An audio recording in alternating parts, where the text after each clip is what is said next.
미국 경제는 매우 강하다. 자산 형성에 성공하려면 강한 나라에 돈을 넣어두는 것이 정석. 안정적이고 착실하게 자산을 불리고 싶은 사람에게 안성맞춤.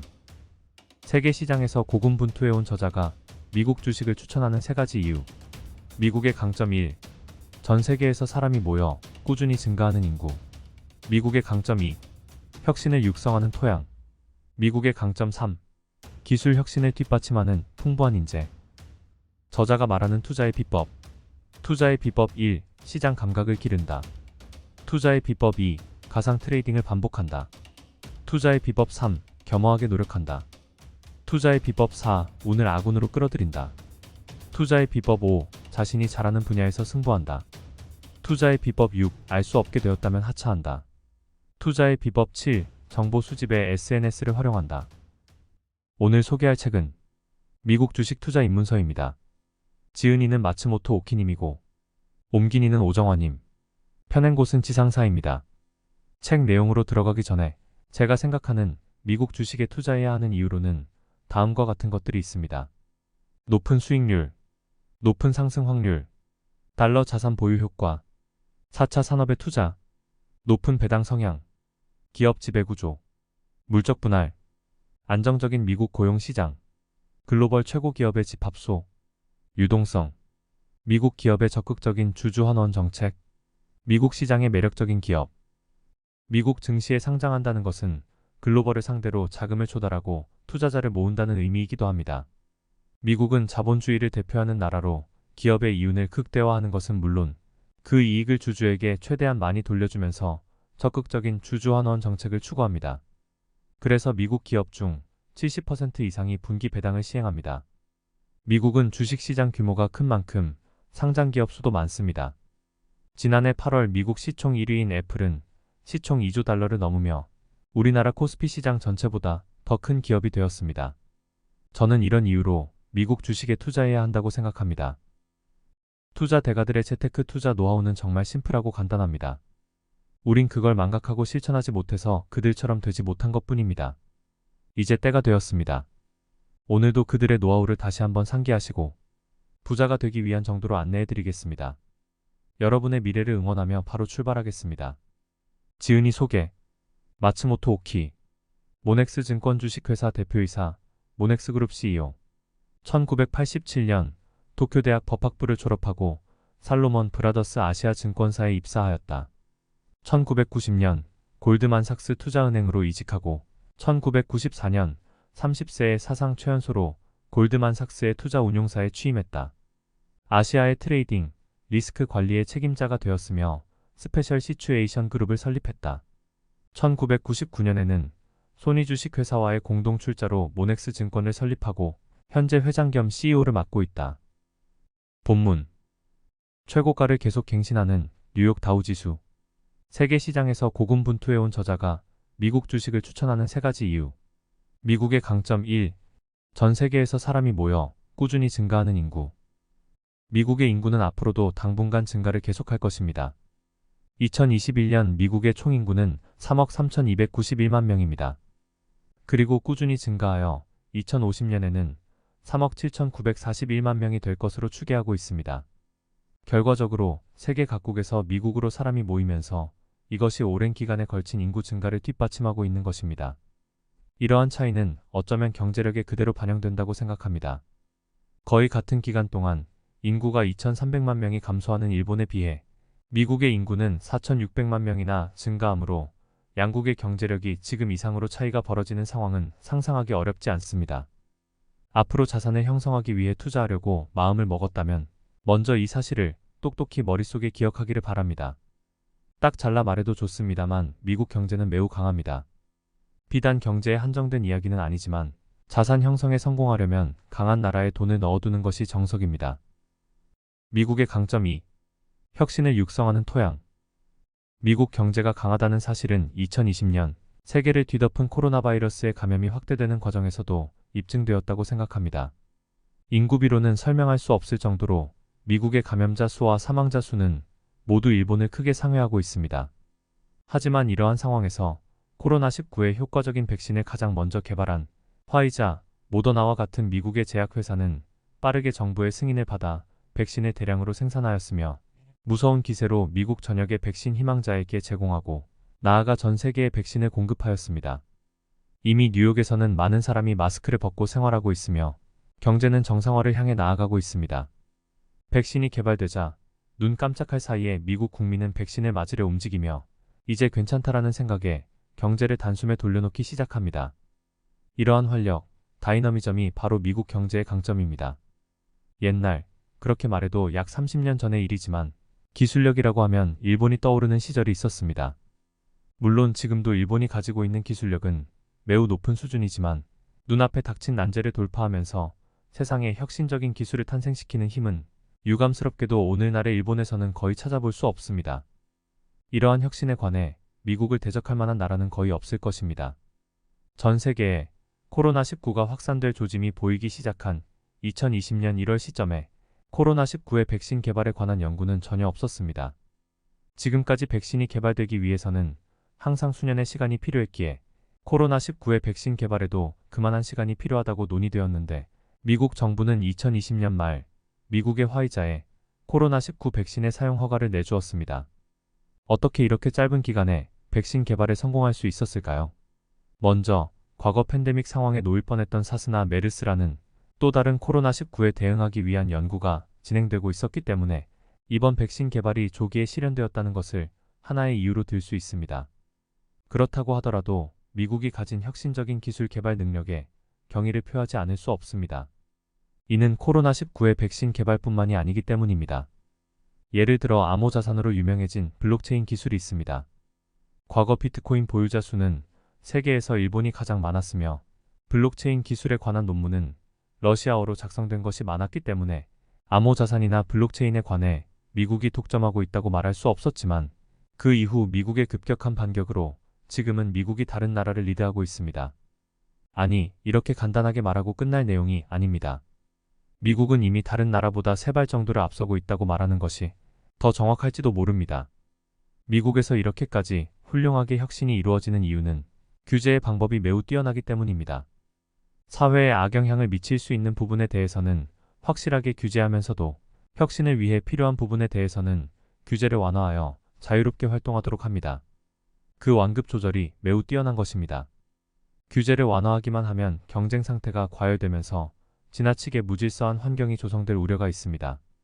그러므로 적절하게 관리하면서 혁신을 촉진할 필요가 있는 것입니다. 사실 일본에도 규제 완화로 기술이 현저하게 발전한 분야가 있습니다. 바로 iPS 세포, 유도 만능 줄기세포에 의한 재생의료 분야입니다. 이 분야에 대해서는 다양한 임상실험을 할 수 있도록 하고 싶은 만큼이라고 말해도 좋을 만큼 규제를 완화하였습니다. 그 결과 일본은 이 분야에서 세계 최고라고도 할 수 있는 수준으로 기술이 진화하였습니다. 코로나19가 전 세계로 확산되기 전에는 미국이나 아랍의 여러 나라, 중국의 부유층이 개인 전용기를 타고 일본에 들어와 젊어지기 위한 시술을 하고 귀국하는 사례가 빈번하게 있을 정도였습니다. 이는 재생의료 분야에서 일본의 기술이 우수하기 때문이나 다름없습니다. 적절한 규제 완화를 통해 엄청난 기세로 혁신이 일어난 훌륭한 사례라고 해도 좋을 것입니다. 그런 일본이 암호자산, 블록체인 기술에서 미국의 뒤를 쫓아가게 된 것은 규제로 옴짝달싹 못하게 되었기 때문입니다. 혁신을 촉진할 여지를 제대로 만들지 않고 규제만 선행시킨 것이 가장 큰 패인입니다. 예를 들어 일본의 은행이나 신탁은행은 암호자산을 보관 및 관리하는 업무를 할 수 없습니다. 이는 2019년 신탁업법이라는 법률에서 신탁은행은 신탁 업무로서 암호자산의 커스터디 업무를 할 수 없다는 것을 명시해버렸기 때문입니다.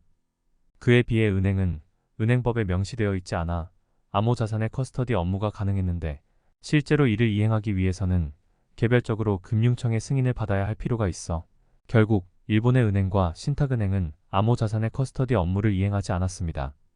참고로 일본은 2022년 가을부터 신탁은행에서도 암호자산 커스터디 업무를 할 수 있도록 법률이 개정되었습니다. 여기서 잠깐 우리나라도 항상 문제가 되고 있는 각종 규제를 하루라도 빨리 없애거나 풀어야 할 텐데요. 참 걱정입니다. 다시 책 속으로 들어갑니다. 그러나 그 사이 미국에서는 은행이 암호자산 커스터디 업무를 할 수 있도록 시스템을 정비했습니다. 미국에는 이미 암호자산 커스터디 업무를 시작한 은행도 있으며 JP모건 체이스, 골드만삭스 등 대기업 금융기관도 마침내 해당 분야에 착수한다는 의사를 밝혔습니다. 여기서 잠깐 2024년 1월 10일 미국 증권거래위원회가 가상화폐 비트코인을 기초자산으로 삼는 펀드인 비트코인 현물 ETF 11개에 대해 현지 시각 11일부터 거래할 수 있다고 밝혔습니다. 미국에서 가상화폐 비트코인을 기초자산으로 하는 상장지수 펀드 비트코인 현물 ETF 거래가 승인됐습니다. 다시 책 속으로 들어가겠습니다. 지금까지 암호자산이라고 하면 어딘지 모르게 미심쩍은 느낌이 따라다녔습니다. 하지만 JP모건 체이스나 골드만삭스 등 당대 최고의 금융기관이 이 분야를 시작한다고 하면 아무래도 암호자산에 대한 사람들의 관심과 신뢰도가 높아질 것입니다. 그러면 이용자도 안심하고 사용할 수 있으며 비즈니스가 될 가능성이 커지면 해당 분야의 기업가나 엔지니어 등이 모이게 되므로 혁신은 더욱 가속화될 것입니다. 일론 머스크로 알려진 우주 비즈니스도 마찬가지입니다. 그는 스페이스X, 정식 명칭 스페이스 익스플로레이션 테크놀로지스라는 기업을 이끌고 있는데 2021년 4월 16일 미국 항공우주국이 달 표면에 우주 비행사를 착륙시키기 위한 기체의 제조를 스페이스X에 위탁했다는 뉴스가 나왔습니다. 스페이스X가 단독으로 우주 개발을 하는 것이 아니라 나사와 같은 국가기관이 이노베이터의 능력을 훌륭하게 활용하여 기술 개발을 추진하는 것입니다. 이러한 사례에서 알 수 있듯 미국에는 단순한 기술력뿐만 아니라 최첨단 기술을 국가가 육성하는 시스템과 책임, 기질, 문화 등이 뿌리내리고 있습니다. 그렇게 지금까지 세계의 흐름에 한 발 뒤처졌던 미국의 블록체인이 단숨에 3발 정도를 앞서 나가게 되었으며 우주 산업에 이르러서는 민간 이노베이터의 힘을 훌륭하게 활용하여 이제는 세계보다 5발을 앞서 나가는 수준으로 진화할 수 있었던 것입니다. 미국의 강점 3. 기술 혁신을 뒷받침하는 풍부한 인재. 지난 미국 대통령 선거에서 트럼프 전 대통령이 한 번의 임기로 대통령 자리에서 내려오고 다음으로 존 바이든 대통령이 탄생하였습니다. 그리고 공화당 정권에서 민주당 정권으로 체제에도 큰 변화가 있었습니다. 대통령이 같은 공화당 내에서 다른 인물로 교체되는 것과는 비교도 할 수 없습니다. 보수적인 정책 아래 작은 정부를 목표하고 있는 공화당에서 자유로운 정책으로 큰 정부를 지향하는 경향이 강한 민주당으로 바뀐 것입니다.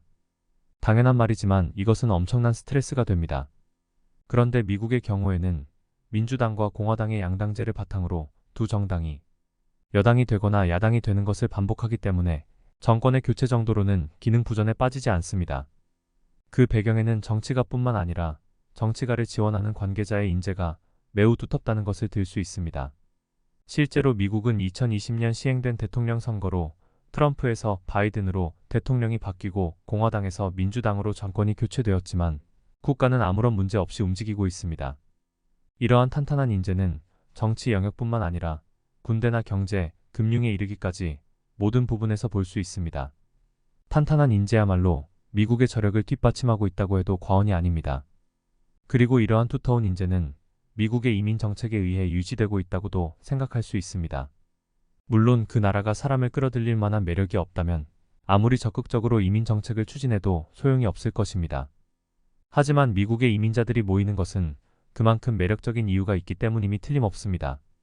그 이유 중 하나는 교육이라고 할 수 있습니다. 특히 고등교육에 있어 미국을 능가하는 나라는 없을 것입니다. 전 세계 유학생에게 인기 있는 대학을 생각하더라도 스탠퍼드 대학, 하버드 대학, 매사추세츠 공과대학 등 미국에는 세계적으로 명성 높은 대학이 많이 존재합니다. 교육 수준이 높을 뿐만 아니라 이곳에 모이는 학생은 미래의 세계적인 엘리트로 성장하기 때문에 여기에서 사귄 친구는 귀중한 인맥이 됩니다. 그래서 정치나 경제 분야에서 최고를 목표하는 우수한 학생이 점점 미국에 모이는 것입니다. 여러분이 알고 있는 미국의 유명한 기업가가 반드시 미국에서 태어났다고는 할 수 없습니다. 구글의 창업자인 세르게이 브린은 러시아 출신이며 앞에서 언급했던 일론 머스크도 남아프리카 공화국 출신입니다. 이처럼 이민자가 기업을 설립하여 미국의 고용을 창출하는 것은 최근의 테크 기업에만 해당하는 이야기는 아닙니다. 지금은 세계적인 브랜드가 된 청바지 브랜드 리바이스는 1847년 독일에서 미국으로 이주한 리바이 스트라우스가 설립한 회사이며 오늘날 미국의 유력 경제 전문지 포천이 선정한 500대 기업 중 40%가 이민자 혹은 그 자녀들에 의해 설립된 기업이라는 통계도 있습니다. 세계에서 가장 안심하고 투자할 수 있는 나라, 미국. 2020년 3월 16일 뉴욕 다우 지수는 폭락을 하였는데요. 그 전까지 다우 지수는 3만 포인트를 목표로 계속 상승하고 있었는데 순간적으로 찍은 저가에서 1만 9천 포인트 선이 붕괴되었던 것입니다. 시장 관계자들은 리먼 사태의 악몽이 되살아나면서 심장이 덜컥 내려앉았을 것입니다. 하지만 뉴욕 다우 지수는 그로부터 1년도 지나지 않아 3만 포인트를 돌파하였으며 2021년 5월 10일에는 35,091포인트라는 고가를 기록하였습니다. 여기서 잠깐 진짜 부자 채널에서 이 책을 소개하는 2024년 2월 하순에는 39,000포인트를 넘어섰습니다. 다시 책 속으로 빠져보겠습니다. 미국 주가가 이렇게까지 인상적인 회복 기조를 되찾을 수 있었던 이유는 무엇일까요? 당시 급락하는 주식시장을 지탱하던 것은 FRB였습니다. 긴급 추가 금리 인하를 통해 단기 금리를 사실상 0%에 가깝게 만드는 제로금리 정책을 펼치며 1조 5천억 달러 규모의 추가 자금을 공급하였지만 주가가 더 크게 하락하면서 그보다 대담한 금융 완화 정책을 내놓았습니다. 바로 달러의 무제한 공급, 인피니티브 어마운트, 즉 자금을 무한정으로 공급한다고 선언한 것입니다. 이것이 시장 관계자에게 매우 강력한 발언이 되었다는 것은 말할 필요도 없습니다. 자금 융통의 걱정만 없어지면 일단 경제의 톱니바퀴가 멈추는 일은 없습니다. 이러한 금융 완화 정책에 의한 안심감으로 주가는 다시 상승 경향을 보이게 되었습니다. 그렇다면 미국은 어떻게 이렇게까지 주식시장에 대해 친화적인 정책을 펼칠 수 있는 것일까요? 그것은 국가가 나서서 주가를 보호하는 데 전념하고 있기 때문입니다. 다시 말해 주가가 상승하면 상승할수록 미국에서 생활하는 사람들 혹은 미국에 거점을 두고 있는 기업 등 모든 사람에게 혜택이 돌아가도록 하는 시스템이 구축된 것입니다. 예를 들어 기업 경영자가 받는 보수는 대부분 스톡옵션입니다. 즉 주가가 오르면 오를수록 스톡옵션을 주식으로 전환함으로써 경영자가 받을 수 있는 보수는 증가합니다. 또한 529 플랜이라는 부모나 조부모가 가입하면서 자녀를 수익자로 지명하여 대학이나 대학원 등 고등교육에 필요한 자금을 적립하는 미국의 학자금 저축 제도가 있는데 이 제도 또한 주식으로 운용되고 있습니다. 따라서 주가가 하락하면 교육 자금이 줄어들면서 미래의 미국을 짊어질 아이들의 고등교육에 악영향을 미치게 됩니다. 스톡옵션이나 529 플랜은 어디까지나 하나의 사례에 불과하지만 어쨌든 미국이라는 나라는 모든 분야에서 주가가 상승할수록 국민의 생활이 풍요로워지는 구조를 강구하고 있습니다. 이러한 구조인 이상 주가가 크게 하락했을 때는 어떻게든 주가를 원래 수준으로 되돌리려는 역학이 발생하게 됩니다. 그래서 FRB도 코로나 팬데믹이 일어난 직후 달러의 무제한 공급이라는 엄청난 금융 완화를 즉각 결정한 것입니다. 이처럼 거국적으로 주가의 상승에 진심인 나라는 어쩌면 미국을 제외하고는 없다고 생각합니다. 앞으로도 미국의 주식시장은 아마 몇 차례 급락할 것입니다. 하지만 국가가 나서서 주가 상승에 전념하는 구조를 유지하는 이상 미국은 세계에서 가장 안심하고 주식에 투자할 수 있는 나라라고도 말할 수 있을 것입니다. 오늘 준비한 내용은 여기까지입니다. 여러분은 오늘 내용을 보고 어떤 생각이 드셨나요? 부자가 되기 위한 재테크 방법은 단 한 가지만은 아닙니다. 여러분의 소중한 의견을 남겨주셔서 건설적인 토론의 장이 되었으면 합니다. 한두 번 듣고 잘 실천했다면 이미 부자가 되어 있겠죠. 그러니 시간 나실 때 여러 번 듣고 체화하셔서 꼭 부자 되시기 바랍니다. 그리고 책을 매수하셔서 더 깊게 읽어보시고 자기 것으로 만드시면 더 큰 부를 얻으실 겁니다.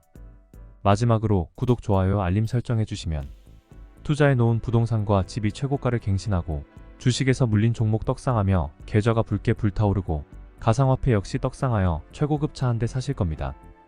저는 다음에 더 좋은 영상으로 찾아뵙겠습니다. 진짜 부자 채널과 함께 진짜 부자 되세요.